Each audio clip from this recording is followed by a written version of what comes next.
The Holy Gospel according to St. Luke, the 17th chapter. Glory to you, O Lord. On the way to Jerusalem, Jesus was going through the region between Samaria and Galilee. As he entered a village, 10 lepers approached him, keeping their distance.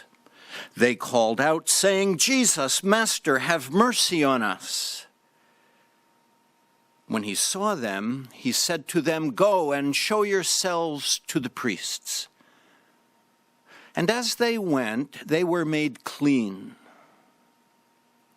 Then one of them, when he saw that he was healed, turned back, praising God with a loud voice. He prostrated himself at Jesus' feet and thanked him. And he was a Samaritan. Then Jesus said, "Were not 10 made clean? But the other 9, where are they? Was none of them found to return and give praise to God except this foreigner?" Then he said to him, "Get up, go on your way. Your faith has made you well." The Gospel of the Lord. Praise to you, O Christ. Gatherings like ours tonight cannot hear this story too often. If we were gathered in one place and I'd blurt out the 10 lepers, plenty of you are rowdy enough that you'd shout back, "Go and show yourselves to the priests," prompting others to shout, "The other 9, where are they?" Until finally the late adapters would speak up more sedately, "Get up, your faith has made you well." You know this story. We're talking classic gospel. Now, if I were preaching to a group, say, not well informed biblically, I'd want to include some details we set aside as we grew more, biblically well-informed. They'd need more details. They'd need the details in order to get the fuller picture of Jesus' ministry that is so important to understand early in faith development. For sure, one detail I'd lift up comes early in the story, very early. On the way to Jerusalem, Jesus was going through the region between Samaria and Galilee. Jesus is on the move. This is a detail added by Luke to the 10 leper story already circulating by way of mouth. Luke's insistence on including it in the only official version of the story we have means it cannot be set aside recklessly, unless you're content with an incomplete picture of Jesus' ministry. With a group less biblically well-informed, I'd pursue this detail like a leper pursuing a cure. We'd explore the question, why go all the way to Jerusalem when all the hope and healing and trust being generated right here in Galilee is needed right here in Galilee. Unless Jesus is taking some watercraft down the Jordan River, best guess is he's got about 100 miles to cover over uneven territory. The biblically well-informed know that going through the region between Samaria and Galilee to get to Jerusalem is confusing, even to a careful map reader. You knew that, right? Now relax. I'm not questioning your biblical literacy. I just get animated when the fullness of Jesus' ministry gets a chance to shine. You know what that's like. You're a Lutheran from a congregation in the northeastern Pennsylvania Synod. You agreed to be assembly voting member. You're watching the bishop rant on a screen in your home or at a watch party, wondering, are we really going to pull off the election of a new bishop this way? It's no secret. There were synod-wide Zoom meetings to get people ready. There were practice sessions for those responsible for making this happen. There were orientation sessions for all 525 voting members.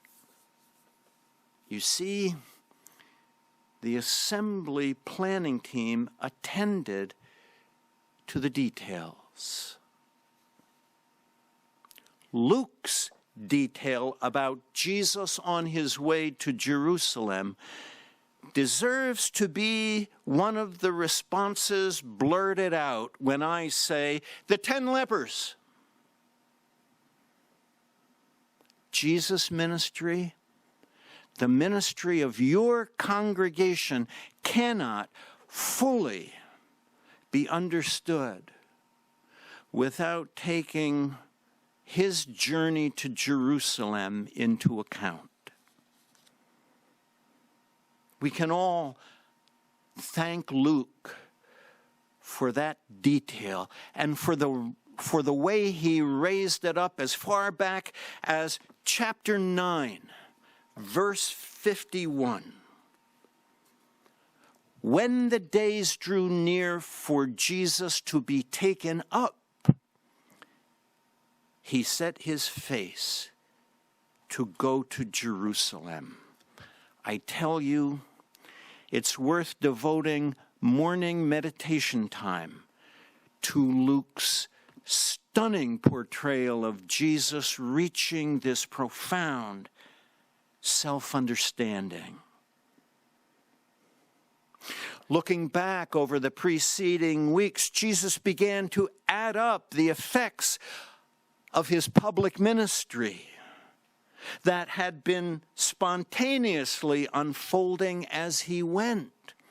There was the return of his 12 closest followers from a mission trip. You know how people get after a mission trip.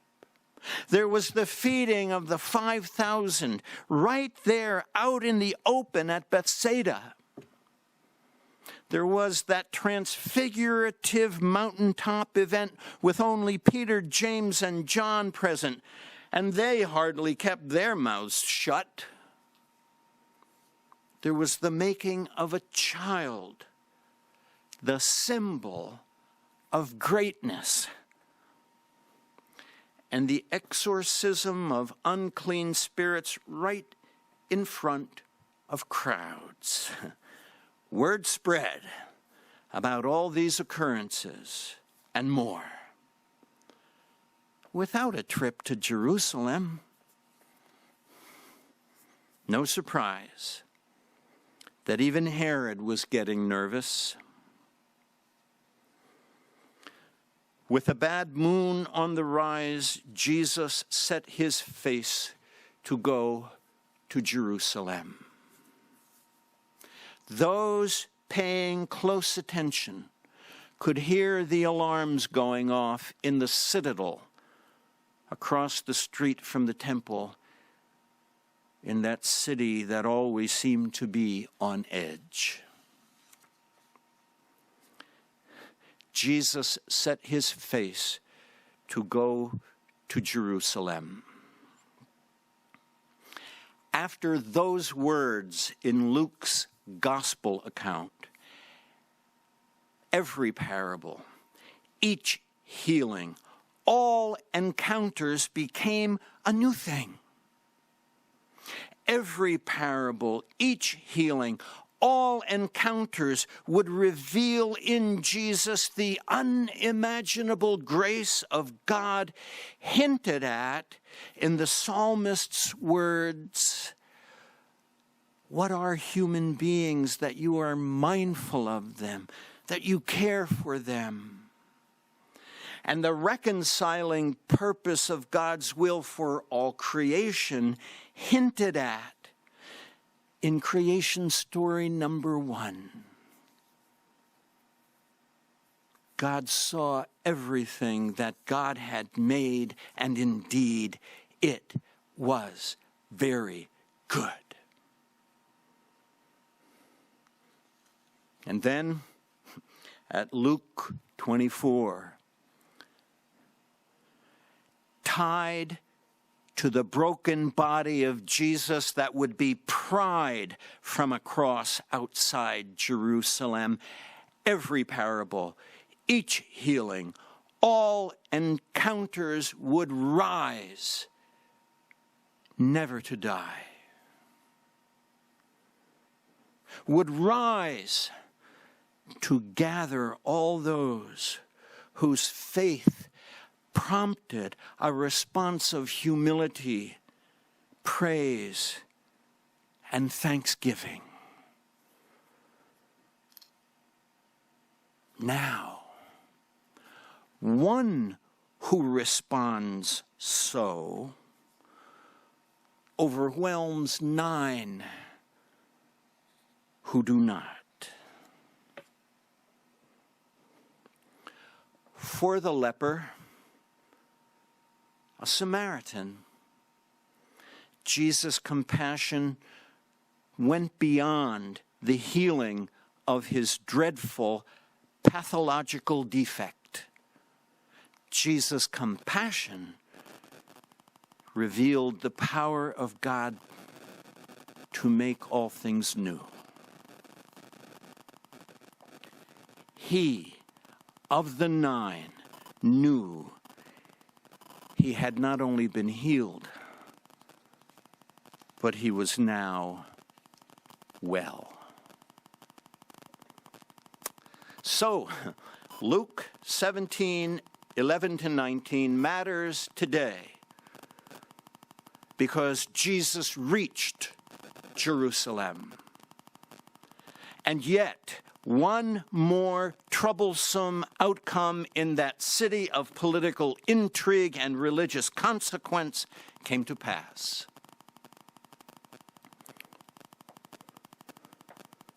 Fulfilling an ancient promise, God then acted to overturn the usual political religious dynamics that always seemed to produce troublesome outcomes in Jerusalem. And people started looking for the risen Jesus. Well, having explored just one detail of the story of the 10 lepers, on the threshold of Online Assembly 2020, we are emboldened with the assurance that this moment in God's time is embraced by the fullness of Jesus' ministry. Jesus is on the move with us as well. baptized into the troublesome Jerusalem outcome turned on its head, we can imagine with confidence that Luke might now write on his way from Jerusalem. Jesus was going through the territory of the Northeastern Pennsylvania Synod of the Evangelical Lutheran Church in America. As he went, 525 voting members of Synod Assembly 2020 approached him, and they called out saying, "Jesus, Master, we're doing an online assembly. Have mercy on us." When he saw them, he said to them, "Go, avail yourself of the Synod Constitution and Robert's Rules of Order and the fullness of my ministry, and proceed with your online assembly." And we too will be made well. Thanks be to God.